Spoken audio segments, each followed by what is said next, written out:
It wasn't just a bad year, it was a systematic collapse. For a long time, we thought the problem with modern gaming was just technical. We thought it was just bugs or maybe corporate greed. But looking at the last 18 months, something feels different. We have entered what some are calling the Concordian Timeline, a specific era of history where massive studios burn hundreds of millions of dollars to build games that absolutely nobody asked for. Take a look at Concord, Dustborn, or Highguard. You'll see that the industry isn't just failing to code, it's failing to understand human beings altogether.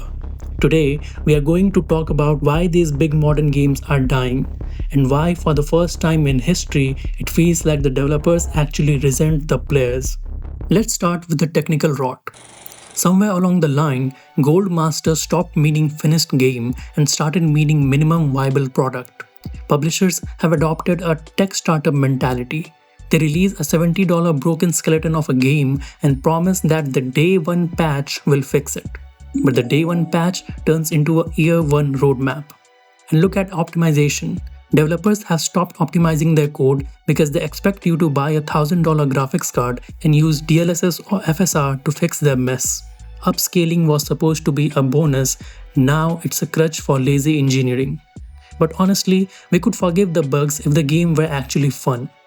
And that brings us to the real problem. Games are now shifting towards being addictive rather than fun.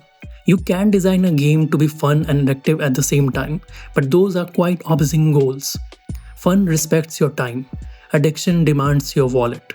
And by addiction, I don't mean games that hook you for hours as you're enjoying it, but rather the games that depend on a system that forces you to grind to keep enjoying the game.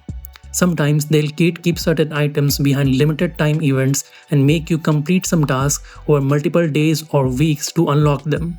And this feels like a job rather than playing a game. A prime example of this are live service games. Look at Suicide Squad.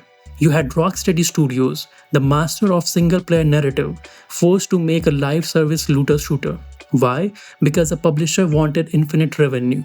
They want us to treat gaming like a second job. But here is the reality check. We do not have time for 10 forever games. We barely have time for one. And when every game demands hundreds of hours of grinding, the audience burns out. And when the audience burns out, they stop buying. But let's address the elephant in the room.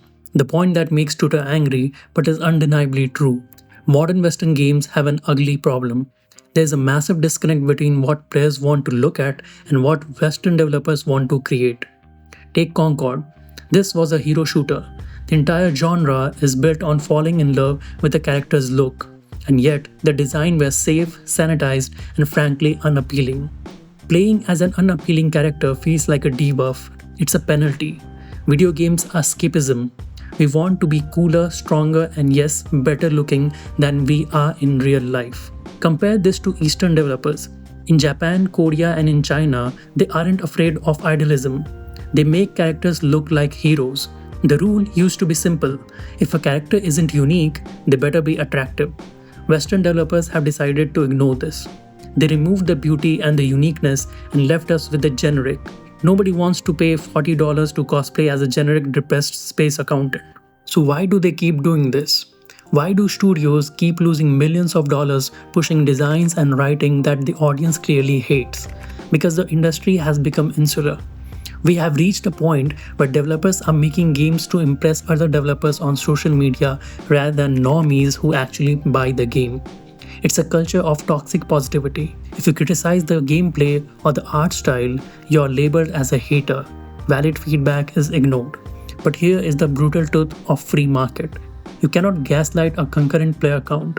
You can buy good reviews, you can buy critics on forums, but you cannot force people to log in.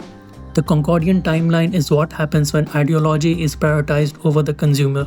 The consumer just walks away. So is gaming dead? No. But the AAA bubble is bursting. We are seeing a massive correction. While billion-dollar studios implode, we are seeing massive hits like Expedition 33, Baldur's Gate 3, Marvel Rivals, Black Myth Wukong, and so on. This is because these games remembered the golden rule. Make it fun, make it cool, and respect the player. The industry will only change when failing games becomes too expensive to ignore. So vote with your wallet. Stop pre-ordering. Stop buying battle passes for broken games. If they want to sell us garbage, let it rot on the shelf. Thanks for watching.